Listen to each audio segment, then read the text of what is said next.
Welcome to the deep dive. Today we're digging into the source material about a single, really decisive day back in 1866. That's right. A day that didn't just end a war, it fundamentally redrew the map of Central Europe. We are talking about the Battle of Königgrätz. You might also know it as Sadowa. It was, well, the brutal climax to this long, long struggle for dominance in the German world. Yeah, a century of rivalry, really. Our mission today is to give you a clear picture of how over 400,000 soldiers ended up clashing near Königgrätz on July 3rd, 1866. And this wasn't just any battle. It settled the political question, didn't it? Secured what historians call the small German solution under Prussia. Absolutely. And it paved the way directly for the German Empire just, 5 years later in 1871. So we've got a story here packed with strategy, some really interesting tech, a secret weapon, even high-stakes politics, and a moment where it nearly all went wrong. We're going to unpack all of that for you. Okay, let's jump right in. Where does this story really begin? Well, to really get Königgrätz, you have to understand the deep-seated rivalry. After Napoleon and the Congress of Vienna, you had this German Confederation. Right, but it was pretty loose, wasn't it? Very loose. And mostly, it was just an arena for the two big players. Yeah. The Austrian Empire and the rapidly rising Kingdom of Prussia. They were constantly jostling for control. And the sources really show this tension was always simmering. I mean, this wasn't just a polite disagreement. No, not at all. It was a serious fight for who would lead the German states. It nearly boiled over into war way back in the 1850s, the Herbstkreis. So what was the final spark? The sources point to the aftermath of the German-Danish War, right? Something about Schleswig and Holstein. Exactly. They were supposed to administer these duchies jointly, Austria and Prussia, but there was friction. There was a temporary fix, the Gastein Convention in 1965, but Prussia basically provoked a crisis. How so? By occupying Holstein. That violated the agreement. Austria felt it had no choice but to mobilize the federal army. Which pulled in the smaller German states. Like Saxony, Bavaria, yeah. They sided with Austria. And Bismarck, well, he pretty much had the conflict he'd been angling for. Did Prussia have any backup? Just one major ally, actually. Yeah. Italy. They saw a chance to grab Venetia from Austria while Austria was distracted. Okay, so the political stage is set for war. What about the military side? The preparations? That's where things get really interesting. There's a stark contrast. Austria, under its finance minister, Ignaz von Pleiner, was actually cutting military spending massively. Cutting right before a major war. It seems incredible, but yeah. The sources mentioned they got rid of 93 cavalry squadrons, 51 artillery batteries, serious cuts in the years leading up to 66. And Prussia. The complete opposite. They were modernizing, investing, and crucially, they had the Zündellgewehr, the needle gun. The famous needle gun, often called the secret weapon, the game changer. It often is, yeah. It was a breech-loading rifle, which was a huge leap forward. So it fired faster. It did, about 3 times faster than the Austrian muzzleloader, the mini rifle. But that wasn't even its biggest advantage, tactically speaking. Oh, what was it? The key thing was that a Prussian soldier could reload it while lying down, prone, under cover. Right. While the Austrian soldier had to stand up to ram the charge down the barrel. Exactly. Making himself a target every single time he reloaded, the Prussian could stay down, stay protected, and keep up that higher rate of fire. It wasn't about range. The Austrian Lorenz rifle actually had a better effective range, maybe 900 meters, compared to the needle gun's 300 or so. Wow, so its volume of fire and survivability, that changes everything on the battlefield. It really does. It's a fundamental shift in infantry tactics. Okay, so politics are set. Prussia has this tech advantage. Yeah. How does the actual war begin, the movement of armies? Well, this is where the Prussian chief of staff, Helmuth von Moltke, comes in. A brilliant strategist. But he devised this incredibly audacious, some would say reckless plan. What was it? It was based on the principle, getrennt marschieren, vereinschlagen. March separately, strike united. March separately. Isn't that dangerous? Hugely dangerous. Yeah. He split the Prussian forces into 3 massive armies. The First Army, the LB Army, the Second Army, over 250,000 men in total. And he sent them marching into Bohemia on widely separated routes, what they call the outer lines. Why? What was the goal? The goal was a massive envelopment, to converge on the Austrian army from multiple directions at once. But the risk, the risk was that the Austrians, who were concentrated, could find one of those isolated Prussian armies and crush it before the others could arrive. And did that nearly happen? It absolutely did. Moltke's plan showed just how volatile it was almost immediately. On June 27th, one of the Prussian corps, the I Corps, actually got defeated by the Austrians under General Gablenz at a place called Trottenau. They were forced back. So the gamble wasn't paying off initially. Not everywhere, no. But overall, the Prussian advance was surprisingly swift. The speed, the coordination, and yes, the needle gun in those early clashes. It made a difference. They won key victories at Nyködz, Skalitz, Gitschin, pushing the Austrians back. So Moltke's separated armies started to converge? Exactly. By June 30th, the two main forces, the First and Second Armies, managed to link up near Königgrätz. The pincers were closing. About 220,000 Prussians were now assembling. And what about the Austrians? Who was leading them? Their commander was Field Marshal Ludwig von Benedek. A respected soldier, had success in Italy, but he apparently had zero experience in Bohemia. The sources say he actually tried to refuse the command. Really? Wow. He just didn't know the terrain, the operational theater. But he was ordered to take it. Facing the converging Prussians, he chose what looked like a very strong defensive position. Where was that? Between two rivers, the Bistritz and the Elbe, on some high ground near the villages of Lippe and Klum. A really commanding spot. And his strategy. Given the needle gun threat. Benedek wasn't naive about the needle gun. He knew it was a problem. His plan was to use his own strengths, his well-trained infantry, and, crucially, his superior artillery. Ah, the artillery wasn't cut in the budget savings? Nope, they'd spared the artillery. So Benedek had better guns and likely hoped the defensive terrain would help negate the Prussian rifle advantage. He put about 190,000 Austrians, plus 22,000 Allied Saxons, onto those heights. And he held back reserves. A huge reserve.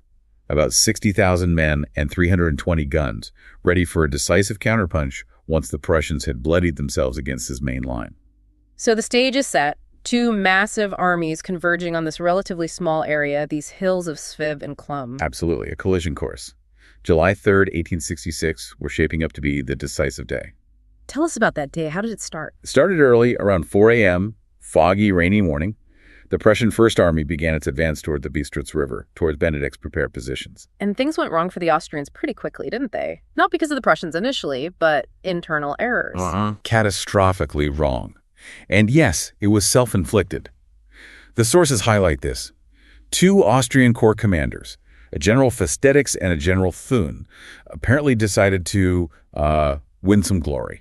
What does that mean? Without orders, seeking personal distinction, they launched their corps forward in an attack against the Prussian right flank, moving west, away from the main defensive line. No, seriously, they just attacked on their own. Seems so. And in doing so, they opened up a massive, fatal gap in the center-left of the Austrian line, right where Moltke hoped the Prussian Second Army would eventually arrive. Unbelievable. Pure command vanity, potentially wrecking the whole plan. It was disastrous, because by mid-morning, only the Prussian First Army was really engaged, but they were facing the bulk of the Austrian army. The fighting became incredibly intense, savage even, especially in a place called the Swiepwald, a dense forest. The Swiepwald? What happened there? General Franzecki's 7th Prussian Division got sucked into this brutal close-quarters fight against two entire Austrian corps. And the needle gun. Yeah. Less effective in the woods. Much less effective. In that kind of confusing, close-in fighting, the rapid fire didn't offer the same advantage. Visibility was poor, targets fleeting. The 7th Division was just overwhelmed by sheer numbers and ferocity. How bad was it? Sources say they were nearly annihilated. Things looked dire for the Prussians. King Wilhelm I and Bismarck were watching from a hill nearby, and they genuinely feared they were losing. Moltke's risky march separately plan looked like it was backfiring spectacularly. So the Austrians thought they were winning. Some Austrian generals certainly did. They started celebrating, thinking they'd stalled the Prussian advance and were grinding them down. They hadn't accounted for Moltke's timing. The other armies, the Second Army. Exactly. Around noon, just as the situation in the Swiepwald was desperate, the lead elements of the Prussian Guard Corps, part of Crown Prince Friedrich Wilhelm's Second Army, finally appeared on the horizon. Where did they arrive? Opposite a village called Hornos, directly hitting the exposed Austrian flank, the flank left open by Festetics and Thun's unauthorized attack earlier. Wow. Moltke's gamble paid off at the last second. It was the textbook Zange the pincer movement. The Second Army slammed into that gap from the north, while the Elbe Army was pressing from the southwest, and the First Army was still tying down the Austrian center. They were caught. What did Benedek do? The Austrians had to pivot desperately to meet this new threat from the flank and rear. The Prussian 1st Guard Division pushed hard for the key high ground, the Hill of Chlum. And when Chlum fell, that was pretty much the breaking point. Benedek threw in his massive reserve in a final, desperate counterattack, but it was too late. The Prussians held Chlum, the Austrian line disintegrated. Total collapse. Pretty much. By 4 p.m., Benedek had to order a general retreat. They avoided complete encirclement only because some units, like the Austrian I Corps, fought an incredibly brave rearguard action. They sacrificed themselves, taking huge losses, 10,000 casualties in that one corps alone, to allow others to escape. The cost. The casualty numbers must have been stark, staggering. And they tell the story of the decisiveness. Prussia lost around 9,100 men killed, wounded, missing. Austria and its allies, over 41,500 lost. And a huge chunk of those, over 22,000, were prisoners. That's a crushing defeat. And the retreat itself. Absolute chaos, made even worse by another strange decision. What now? The commander of the nearby Königgrätz fortress apparently panicked. Instead of letting the retreating Austrians shelter inside, he closed the city gates. Closed the gates? Yes. And then he opened the river sluices, flooding the area around the fortress, which just created this swampy mess, hindering the retreat and causing more needless losses as the Prussians fired into the bottleneck. Incredible. How did the leaders react? Emperor Franz Joseph in Vienna. Well, the sources recount a famous, though perhaps apocryphal, reaction. Upon hearing the news, Franz Joseph supposedly yelled, "Benedek der Trottel." Benedek the idiot. So Benedek became the scapegoat. Immediately. Forced to resign in order to never speak or write about the battle for the rest of his life.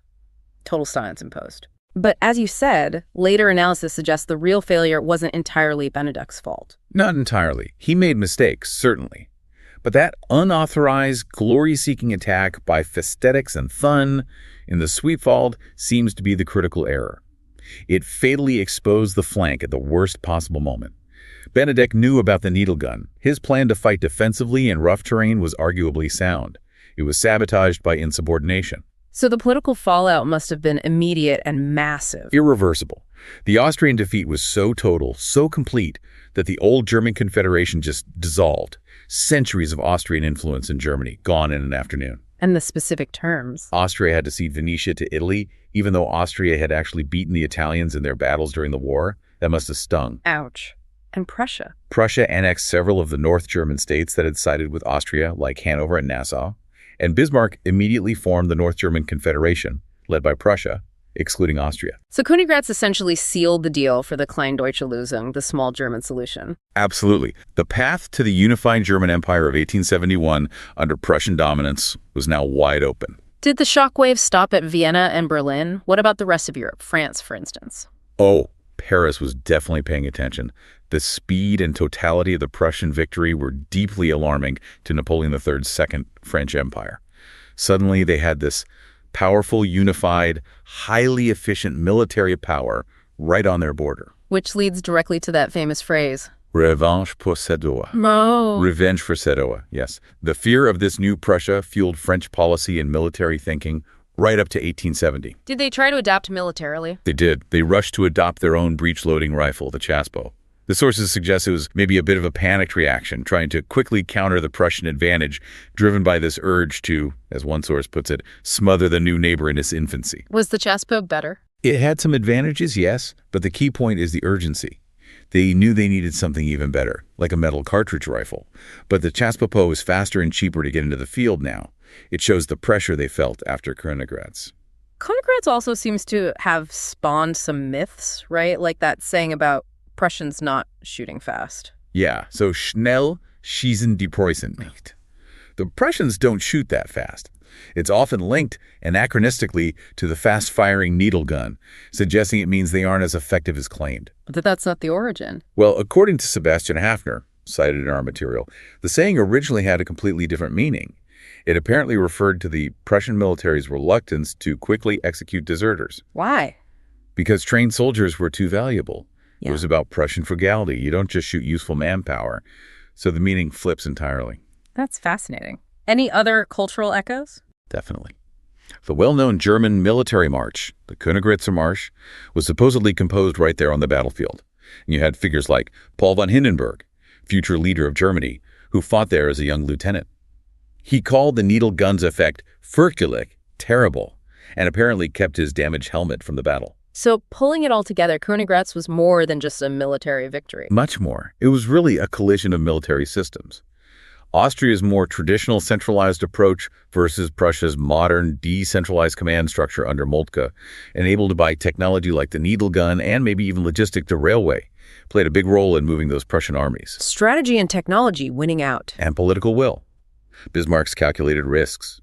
It proved that Moltke's strategic thinking could overcome battlefield setbacks and announced the arrival of a new, formidable power in the heart of Europe. Okay, so here's a final thought for you, our listener, to chew on. If Königgrätz proved Prussia's dominance was real, and France immediately felt threatened, leading to that revenge for Sadowa cry, what could France realistically have done differently after 1866?